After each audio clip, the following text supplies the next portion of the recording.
Hello, everyone, and welcome back to Beyond the Surface podcast. Here today we have our amazing guest, Dr. Chris. Welcome on board, Doctor. Hey, thank you, Mohammed. It's really good to be here. It's so fun to be able to talk about this kind of thing with you. And thank you for reaching the people you reach with your podcast. And yeah, I look forward to spending some time with you guys. Thank you very much. Can you just introduce yourself a bit? I mean, who you are, what do you do, and Sure. Yeah, I'm a social psychologist. My PhD is in experimental social psychology, which basically means I'm really interested how people are influenced by other people, by the actual imagined or implied presence of other people and how we influence them. So that's been my research for a long time. And probably about 20 years ago, I switched over and added a focus on relationships. What's healthy, what's not healthy.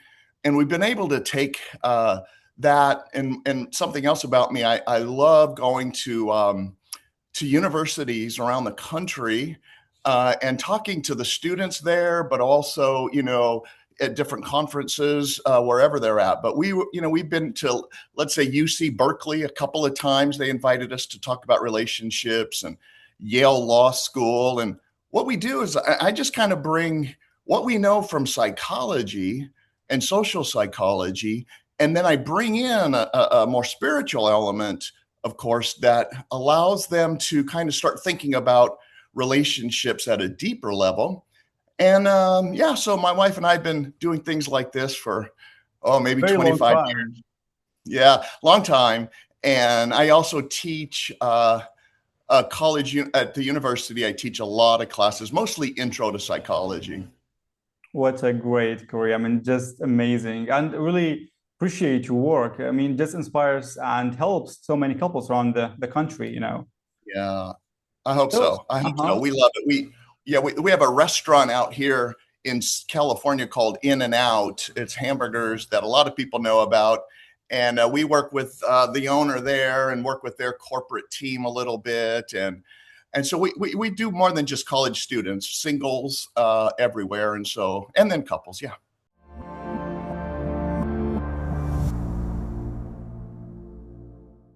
Great, great. So I would like to start my podcast, formal podcast, I would say, by asking a simple question.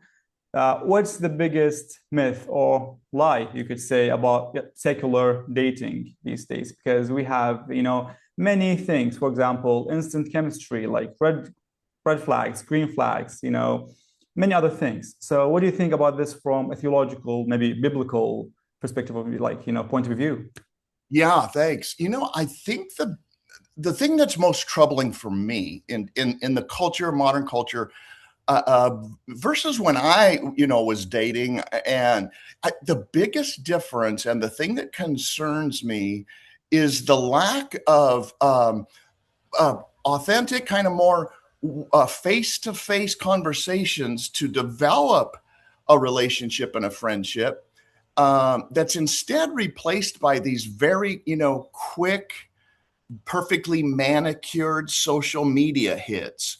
Or we reach out to someone that maybe we don't know, but it comes with that expectations of trying to figure out how are we connected, how are we alike. But they oftentimes just skip that and figure, well, you're single, I'm single, tell me about yourself.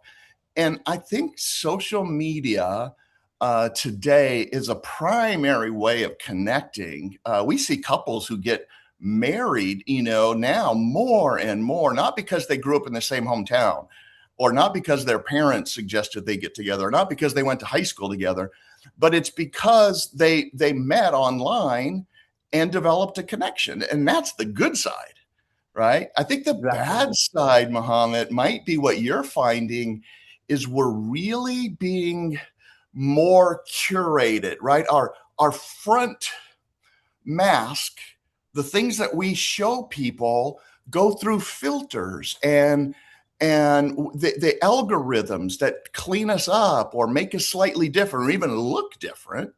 And then, Muhammad, I think what ends up happening is there's a big disconnect between who I am and who I want the world to see me as. And so people end up wearing masks that they maybe put on that don't fit, but they want the world to see them this way. And then when you come face to face with reality, man, it could be a real big disconnect there. Like starting at that point. Exactly. Yeah. I mean, it's probably, as you mentioned, a lack of genuinity, like, authenticity. Yeah. And also this honeymoon phase will end eventually, right? So Yeah. then, like, we start to struggle with communication, with trust, and so many other Yeah. problems. So how we can handle such problems, especially communication, because it has a very vital role in building a healthy relationship, right? Yep. Yeah. So I'm meeting with this student, and his biggest concern has been that he meets somebody. So we talked yesterday, and he met somebody, and for an entire week, all he did with her when they met, and then for the next week they just spent massive amounts of times together. I guess the culture would call it love bombing. He just went overboard. He treated her well, took her out to restaurants, actually had a Disneyland pass. They went to Disneyland, and she made comments throughout like, this is kind of fast, isn't it? And he's like, yeah, but if God's in this, let's just go with this biological feel of good, this joyful, They call it power. chemistry. Yeah, and that's exactly right. They point to chemistry as this must be from God. I really love this person. Well, after the first week, she flew to New York for an internship. He flew there himself to help her move after 1 week. And Mm-hmm. after about 2 or 3 days there, she put the brakes on it and said, look, I don't know what's going on, but this is way too Going so fast. fast. Yeah, so I would Exactly. say, Mohammed, the first thing is one of the problems that we try and do is slow this thing down back to this, because you're never going to get to the backstage, the real person behind the mask that quickly. It could take months, if not years, before you fully know someone. And I think that's one of the big issues is to avoid this. I don't know, what do you call it, Muhammad? Love bombing or I think we rush things up because of boundaries. Like we don't set boundaries from the beginning. And this yeah, comes good. from a lack of, as mentioned, religion. You could Yeah, call it so many other things, right? So you spend actually a lot of time defining boundaries. I mean, when to go like in for physical intimacy, when to go in for, love, good. how we can call it even love. I mean, when we can even call it love. I mean, what do you think about this? Boundaries. Well, oh man, it's exactly the problem. What he was doing in this week was breaking all the natural boundaries that the real world really holds important. Like, who is this person? What are they like? And instead, what was their family like? What are their values? Are we similar? But instead, they kind of break through those, assume that the biology, right, that Mhm. strong pumping of these wonderful brain chemicals is actually accurate and foretelling of a future together. And so they just figure out, well, what's the boundary? Well, if you love somebody, the boundaries are pretty loose, right? We might as well kiss. In fact, check this out. It was that girl's first kiss ever. Oh. First kiss. And he gave it to her. He'd been in a serious relationship in the past, but that boundary now of physicality, I think it freaked her out. But I think the emotional boundary, Muhammad, maybe you can elaborate on this too, is you violate it and go, what's your deepest fears? What is God speaking to you? What's in your heart right now? Well, that should be saved after you've been dating a while, This is right? manipulating, I mean, in a way, right? As you mentioned, it's love bombing. I mean, yeah, shared values, as you mentioned. How could shared values really help us, for example, theological ones, such as grace, forgiveness, passion, help us connect in a way, like maybe set boundaries from the beginning? How could, like, especially the biblical and theological ones, could help us maybe survive this pandemic, I would say, right? Yep. Going on right Oh, now. it has really been turned upside down. Now, I think that boundary is, let's see if we're physically compatible. Let's see if, sexually or whatever we get along. And because my biology, my feelings are like yours, they're resonating so much together. And now, and so you start with that one, and then you move eventually to, let me learn about your views on Jesus. Let me learn about your views on grace. What are your deeper values? We just have turned it upside down for a lot of people. So I would tell any person in that situation, let's say you're single, let's say you're 25 and you really want to marry somebody, right? You're like, I want to be in a relationship. Well, first of all, that's normal and that's good. We all want that. All right. All of us want to be valued and understood and mostly known. And really, in reality, what we're searching for, I think sometimes, Muhammad, is we don't realize that we're fully known and valued by God. We don't have that relationship right. So we seek it from another human to validate our ability, our goodness, our moral stance, our spiritual world as valued by somebody, and therefore we might Complement feel our valued. connection with God in a way, right? I think that's exactly right. If you get, and so I always tell these younger college students, even at Berkeley and places like this where they're The definitely smartest not ones, mostly, right? yeah, they're not mostly Christian. Yeah. I tell them, look, one of the best things you can do is get your relationship with this moral, I try and use non-Christian language there, but I'll say with this God, get your relationship there, figure out who you are first, your identity in him. Then you can really connect with somebody else. Exactly, because they try to connect with someone without even like fully know themselves in the first place, which is a big problem. I mean, I I've read think, some articles in the past and I couldn't help but notice how young males, especially, are becoming really lonely in the past probably 3 to 5 years almost. So, what do you think like the biggest problem, with especially young males who cannot get out of their rooms, like always, addiction, gaming, so many other like, bad habits? But what do you yep. think like the biggest problem here? Is it like social media? Is it like parenthood? Is it like the culture itself? Yeah, I all of those, man. I mean, you're hitting those. Those are it. But I think the biggest may be when you don't have a lot of personal, close, face-to-face relationships with other guys and girls, and instead it's mediated through technology. We don't pick up the cues.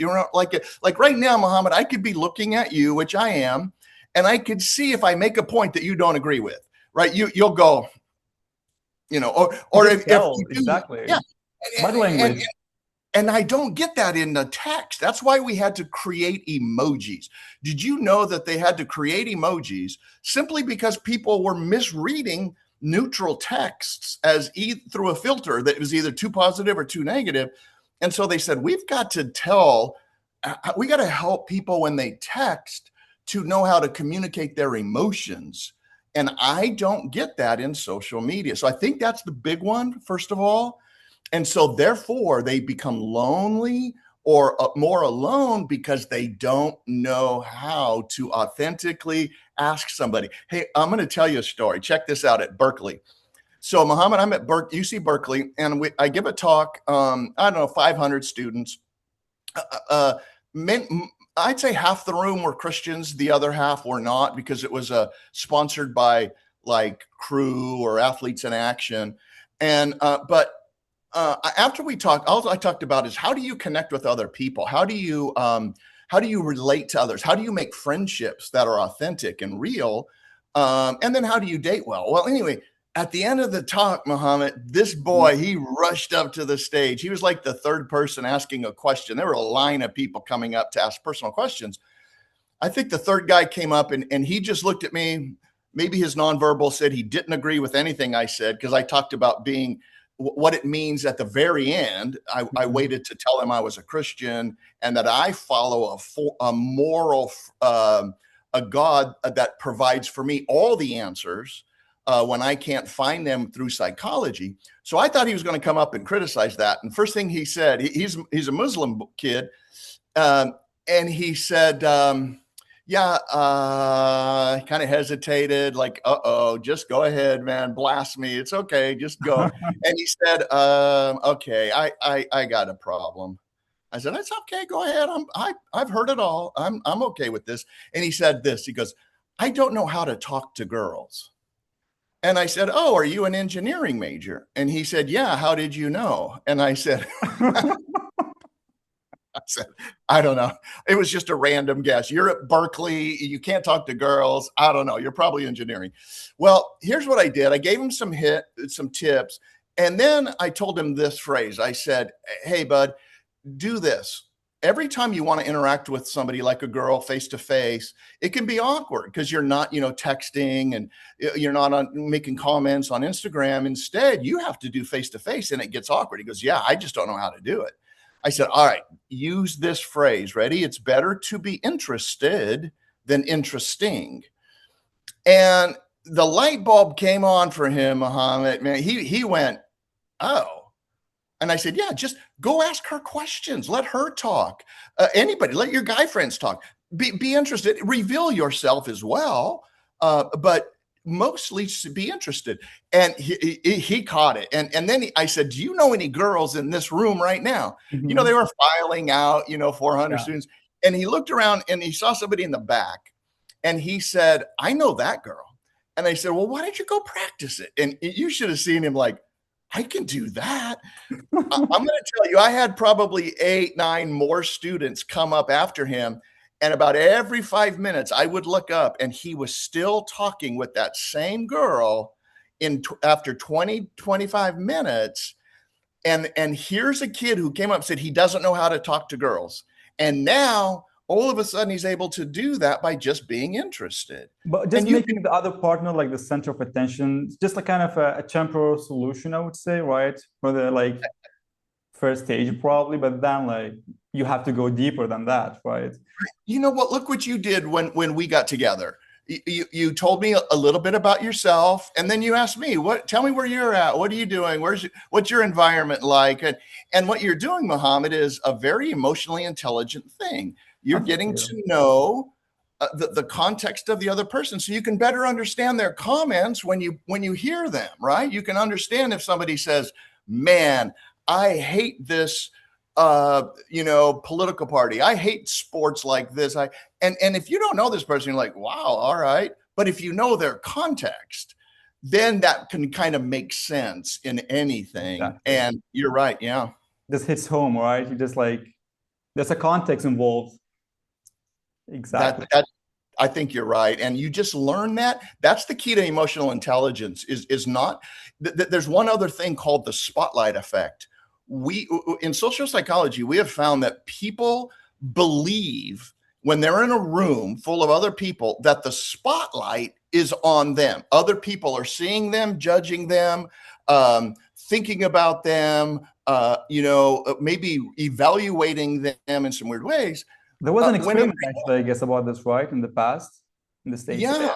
I've read something. Yeah. And so that spotlight effect is this, I don't know, a tendency that we have to believe that people will notice if my hair is out of place. They'll really notice and look at my shirt if it's got a stain on it.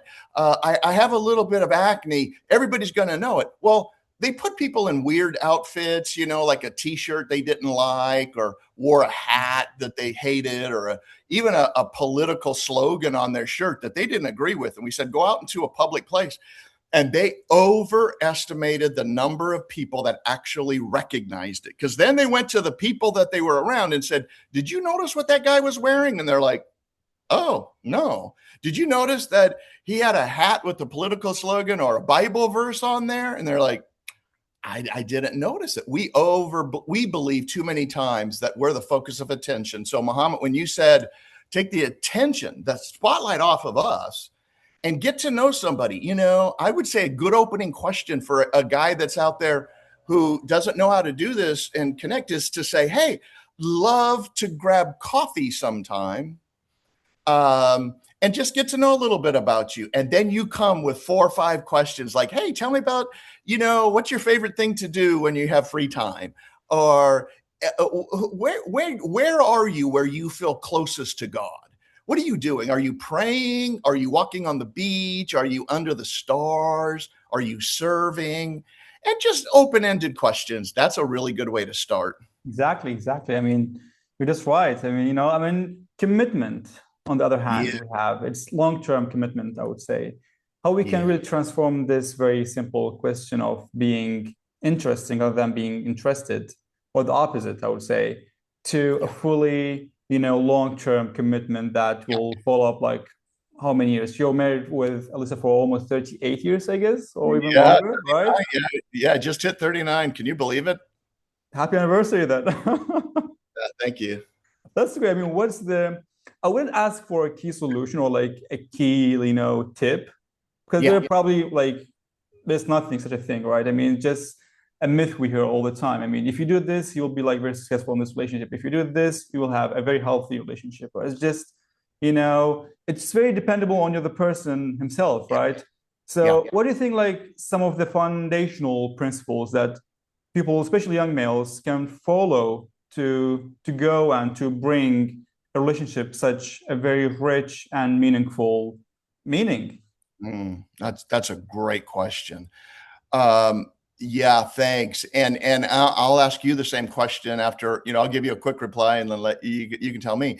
I do believe, Mohammed, that early in a relationship, if you want to set a solid foundation, first of all, you probably need a top, let's say 5 list that you will not compromise, or you want in these top 5 things in a future spouse, that if someone isn't in there, those top 5 have to be there. Then the next 10 are more like, I can, So let's say number 1, I want them to love God with all their heart, soul, and mind, and love others as themselves. Right? The Great Commission and the Great Commandment of they love God and they love others. They follow Jesus. Let's say that's number 1, and you won't date somebody or get to know them on a deep level if that's not there. Maybe your next one is they have a value to continue to pursue purpose and meaning in life. I don't know. Shared Maybe values.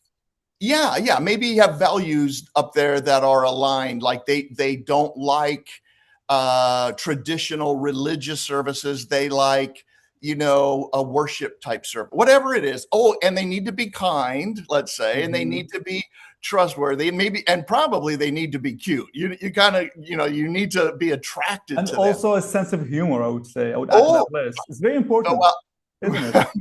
Muhammad, I think on my list, sense of humor was like number 3. So, okay, get that list.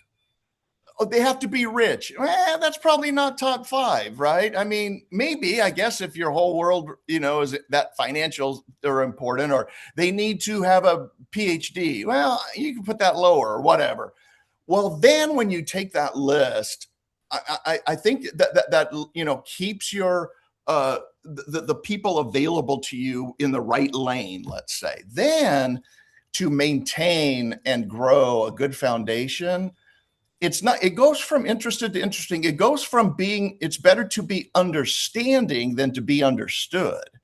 Too many times when you're first maybe getting married, engaged, you really want the other person to understand your heart, your motives. Why did you say that?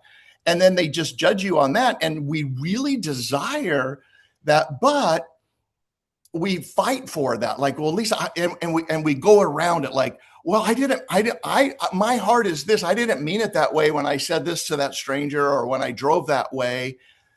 And it really helps when the other person tries to put it back, and we become understanding rather than, hey, understand, you got to understand me. Wait, I don't think you understand. Hold on. I want you to understand, versus tell me about you. What drove you here? But of course, after those 5 things are there, your top 5, and then you start to put into practice that you can be safe, trusting, and vulnerable with this other person, and you start working on bringing your walls down a little bit. Vulnerability is a big thing here. I mean, letting your guards off is just something young males just can't do, at the moment. It's just so frightening, I would say, right? To just Yep, let go and it totally is. believe in someone. But is love possible without letting our guards off like fully? Is that Yeah. possible?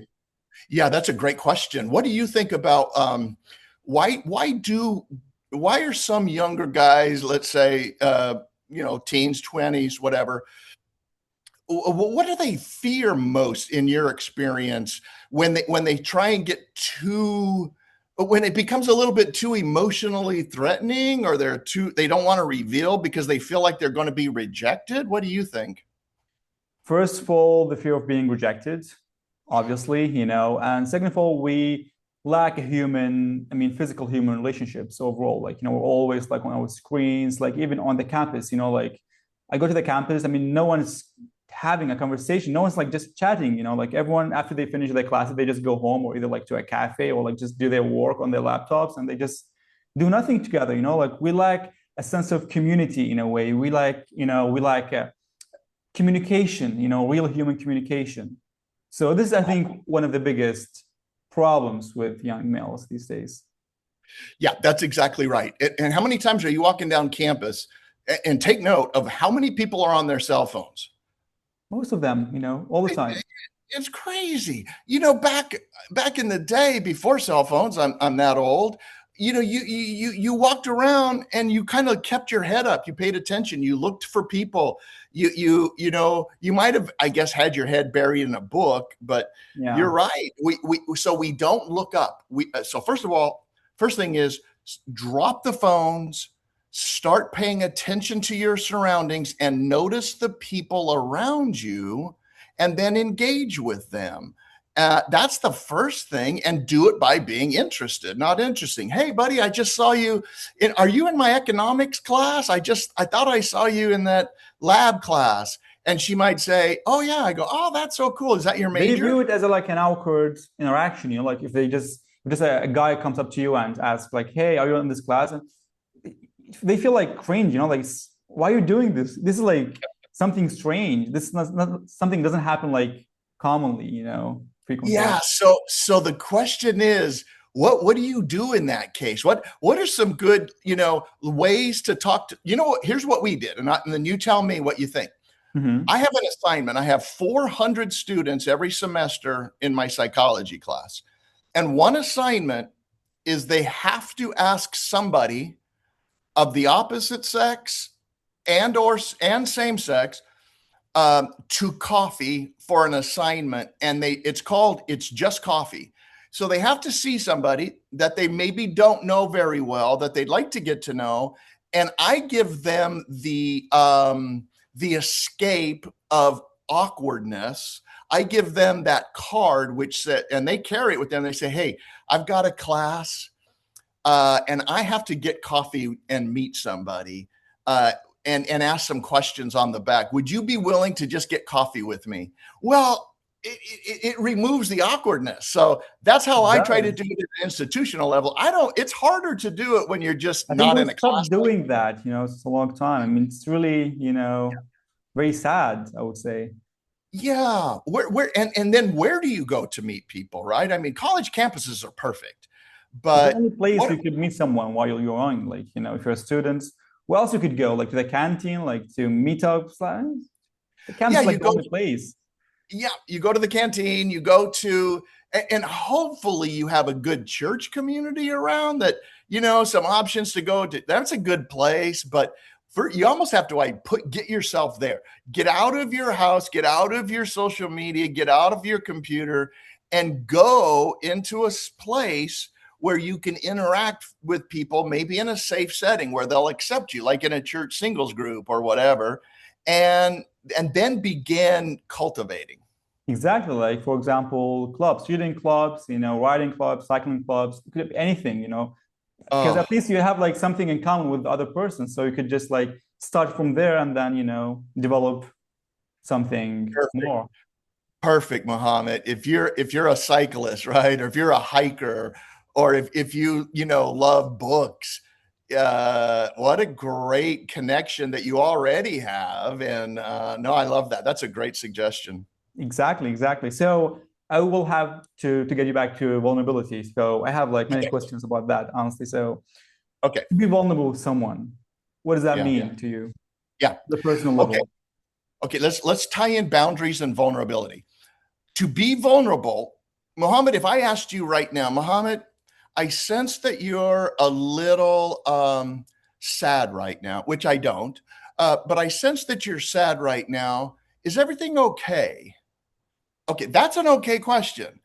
Right. It takes an intelligence to kind of read somebody, get a feeling, and go, Breathe the air, but without crossing the boundary. yeah. And so that's being vulnerable to both ask the question And to answer it as because well. and to answer it. And so let's say someone asks me, "Are you okay? You seem a little stressed today." A good boundary with vulnerability goes like this. Yeah, I am stressed. I just got back from a funeral for, my wife or my friend's grandma, someone I loved.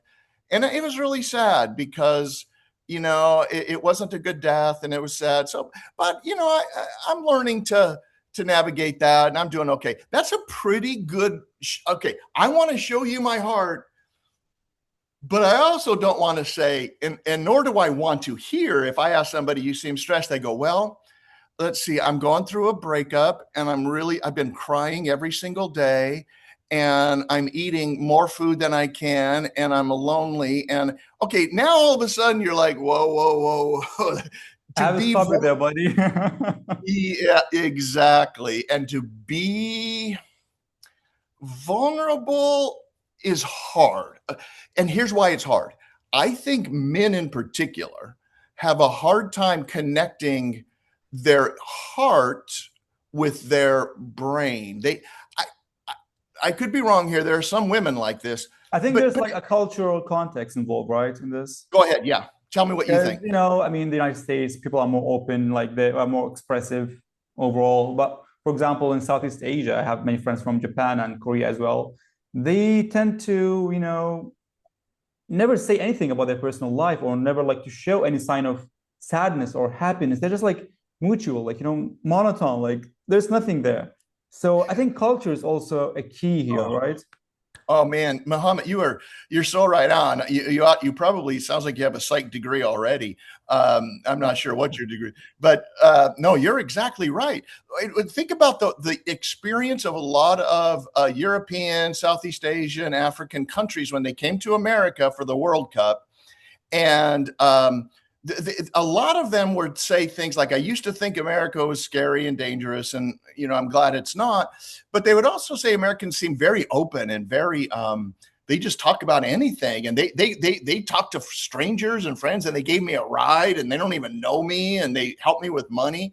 Well, you're right, it's cultural. There's no way a young Japanese single is going to reveal anything about themselves until they feel safe and secure in the right environment, and the parents and the community have all agreed this is a good place. Now you can start revealing.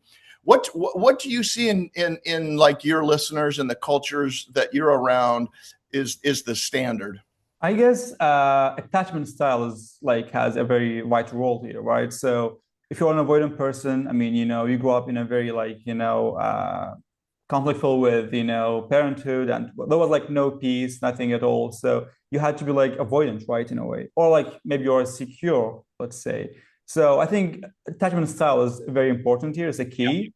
Yeah. For me personally, I'm a bit like avoidant in a way. So I would Uh, tend to not to reveal like my deepest fears or like my deepest secrets to strangers. I mean, which is the normal, I guess, right?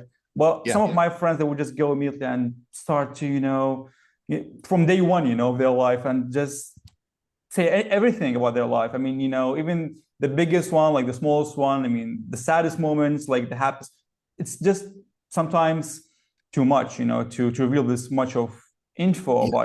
about Yeah. yourself, right? Yeah. they probably feel secure in such environments, obviously, right? But it's Yeah. not the same for everyone around. So I think here, especially in Turkey, I mean, most of my friends as well, like they struggle with this because they don't feel Yeah. secure all the time, right? I mean, especially with, girls, as mentioned earlier, they tend to try to be masculine, like stoic, I control what I can and just let go of what I can't and all that, philosophy that Yep. revolves around this. Yep. So I think masculinity and the way we see masculinity here is a big problem. Oh, you really brought out some key points, and in most cultures, I would imagine that is the exact same way. Men, we're seeing oftentimes men in every culture as the protector, the provider, the one that doesn't, isn't going to cry and break down every 5 seconds. He's stoic and he's going to get the job done. And that varies depending upon. Yeah, yeah, good. Uh-huh. Um, I think what happens, Muhammad, with when it comes to this role that men kind of feel they adopt it, right? Well, who do we turn to when we want to figure out how a man should act? Well, we probably look at our dads, we look at an uncle, maybe a trusted, family member or mentor, and we kind of model that. Well, many of them, might have been or probably raised in the way the culture expects males to act. So tell me, so in our cultures that I'm familiar with, many of the men will be, you don't show your emotions, you don't become too vulnerable, you kind of suck it up. It's almost like you act like every. And how about in the cultures you're more familiar with? Is it about the same wherever you Same. go? Yeah. Exactly the same. Exactly the same. Whenever we travel, we find that same thing, Muhammad, that it's very similar. So it's good, I think, in some ways and in some contexts, some situations, right? If I see it, we get into a car accident or I see something, dangerous about to happen, I go into that. I'll take care of this. I'll fix it. You stay in the car. One time we're driving in a car and We this call this motorcycle. leadership, right? Yeah, that's exactly what it is. It's leadership and owning that. And I remember protecting my wife when we saw this motorcycle crash right in front of us. And I said, Lisa, do not look. Don't get out of the car. Stay here because this is bad. And I went over there and did whatever I could to help. But it was that moment where that's a good context to not show emotion and to take that on. But Muhammad, it gets messed up when you're trying to interact with somebody and all of a sudden you can't pull out any models or resources to how to talk about something that happened that really scarred you or hurt you, that would be important for the other person to hear. Like my dad, let's say, went to prison, which he did when I was 13. And if I can't talk about that, with somebody and be vulnerable when I feel safe and secure with them, even if I feel safe and secure with, the person I love the most, it still can be hard. And so you got to work on reaching into your heart Very much. and learning to put words there, huh? Exactly. We just like don't know how to express our emotions, our feelings. No one like taught us, there was no real models, to tell us what to do and how to express and I think that's evolve. right. And I think so. What you want to do then at that point, if you don't have a model, is find. You mentioned this earlier. You said there are some friends who, talk about everything and they can navigate this and they share maybe inappropriately, but model somebody that and find them and watch them. There was a guy like that for me when I was in college. And I remember thinking, wow, this guy is cool. I like him. There was a guy on my dorm room who Mhm. modeled for me how to talk with other guys and to be friends and be vulnerable and just talk at an appropriate level. And I remember going, first of all, I liked him. I was immediately attracted to that personality of like, he can navigate this really well, go deep when he needs to, but know how to do that and ask questions. And I think that's find somebody that you can model maybe. It's inspiration as well, right? You get Yep. inspired by them. in a way. You get Muhammad, I think you do. You get inspired. They're like, Very hey, much, like if you and I go out to coffee, which I hope we do someday, hopefully. um, you know, I could see, talk about, the different countries we visited or the languages we speak or the people we know. But we'd also, and, we talk about the weather, I'm sure, and soccer, but we would also, or football, whatever you call it. But yeah, I'm sorry. But all that to say, we would also, I think, be ready to say, gosh, it's really hard for me sometimes, thinking about my life purpose or meaning. I love God, but sometimes I don't know what he's doing. But, kind of just start modeling and practicing that. I would imagine it comes easier for you because you probably practice it somewhat doing a podcast and having to ask questions. And it probably helps you in day-to-day life do that, right? Actually, I inspired most of my friends, like, especially when it comes to giving conferences at the university and like, giving some speeches and as well do many other things at the same time while like working and studying at the same time. Did a lot of things and they're all like, hey, how you can do that? Like, you just teach me, like, I'm inspired by you. And I like seen this, before, right? I just like saw so many guys just came up to me and asked like, how you do this? Like, just tell me. Good. And that was really, although it puts a lot of pressure and responsibility in a way, right? To because you're guiding someone in a way that it worked for Yeah. you, but you don't know if it will work with them as well, right? It's just like Yep. something a bit vague in a way. So I will try to be as helpful as possible, of course, all the time, but Yep. also don't want to mislead them in a way because you're also a leader in that sense, right?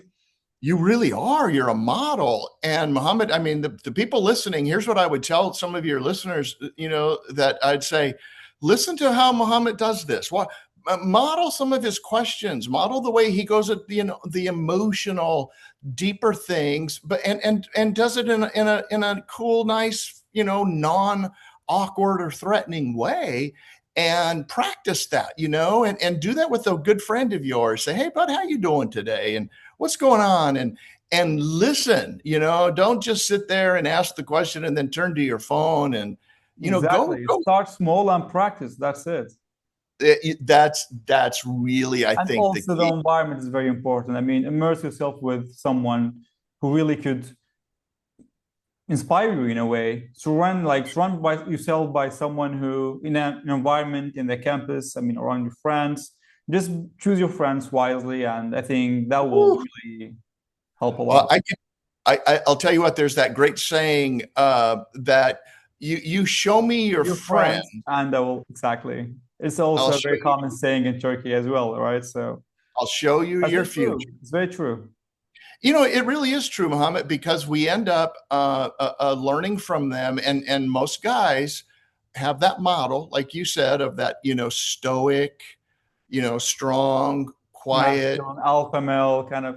alpha male dad, and we want that, but our relationships demand that we become more vulnerable and we create an environment that's safe and secure. I'll tell you what, if you do your part in making the environment safe and secure, you keep what they share with you confident.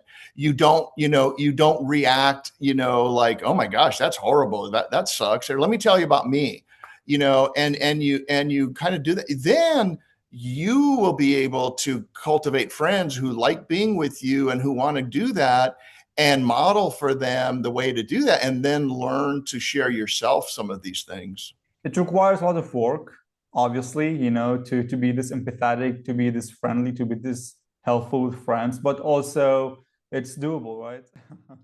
It's doable, buddy. Definitely. Muhammad, I don't know about you, but when I was in college, man, there were the one guy I told you about and another guy. I was surprised. They were the most liked guys on the floors in the whole dorm because they didn't make it about them. It wasn't like, oh, here, look at me, I'm interesting, I'm this and I'm that. They actually really looked out and thought about other people and kind of went there with some, and it was very attractive. You guys found themselves going, oh man, I want that, I like that, I like being heard and known and listened to. And then they had to turn, I had to turn that around and go, okay, how can I do that in my life with my friends?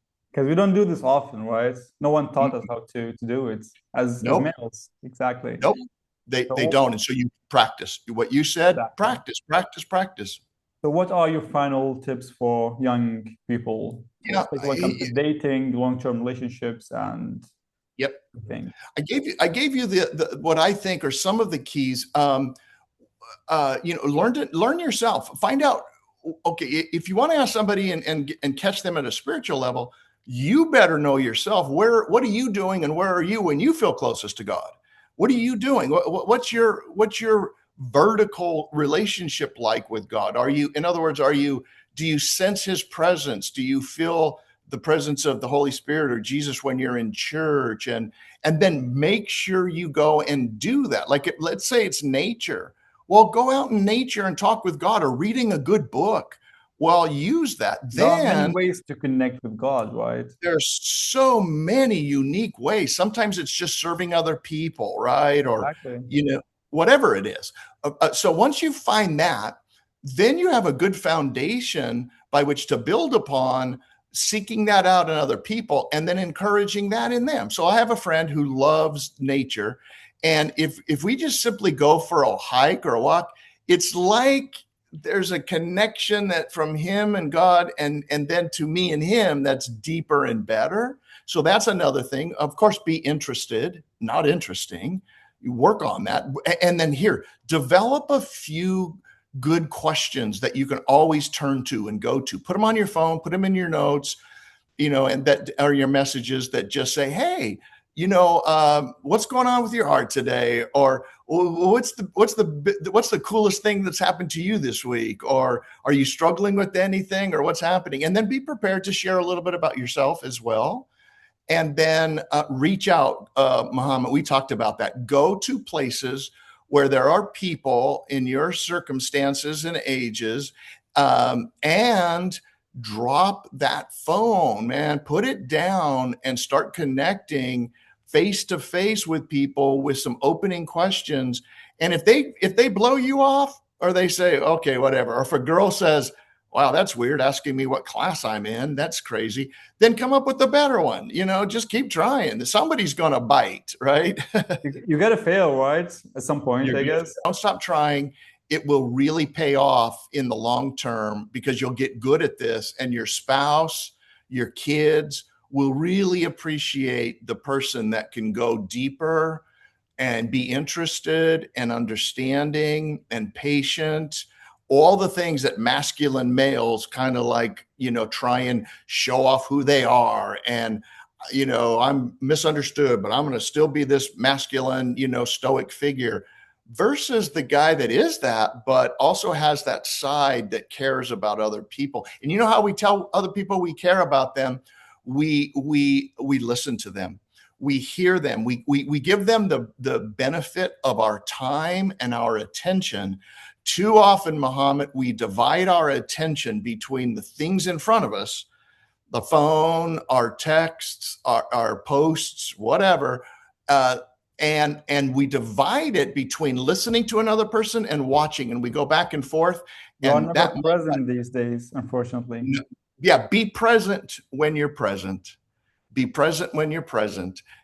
Pay attention, listen, and work on going deeper. But this means that you have to sacrifice many other things. For example, your phone, right? Comes up with a cost, I would say. Yeah, Mohammed, it does. Have you ever done a tech fast where, like, I tell my students, okay, first of all, we tell them, all right, go get coffee with somebody and ask these questions, and tell them it's an assignment. Tell them, if you don't have a class like that, just say, hey, I have an assignment. And maybe it's your own personal assignment to yourself, but I have an assignment I have to do, which is just to get coffee. And that's true. And then what you do, I think at that point, is it does cost, like you said, to put down the phone, and do a tech fast. If you want to practice this for 24 hours or 48 hours, use your phone for, maps and important messages, but no social media apps, no, videos, and do a tech fast for 24, 48 hours. Oh, It's hard, man, because you're like, what do I do with my time?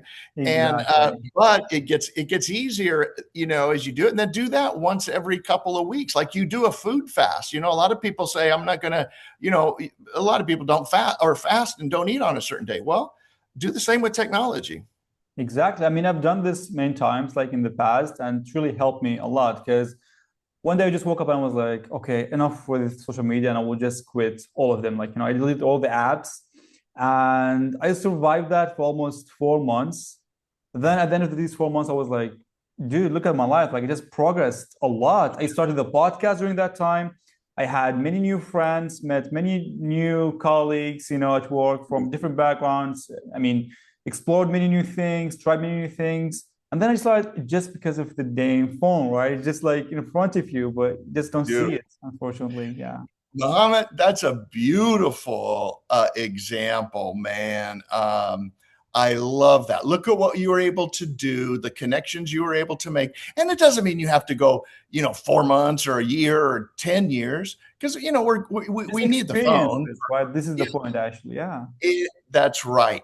And then what you did was during that fast time, let's say, of no social media, it wasn't as if you found something else to occupy your time. You started reaching out to people, and you started a podcast, and you started things that were more healthy as far as connections, which open you up. That's a great model. I'd say, man, if everybody that's listening to do this can start with these things, they're going to be just fine. That will help a lot. I mean, yeah, obviously. Dr. Chris, thank you very much for this amazing opportunity to have you on the podcast. I'm really grateful and very thankful for your time and your very meaningful insights.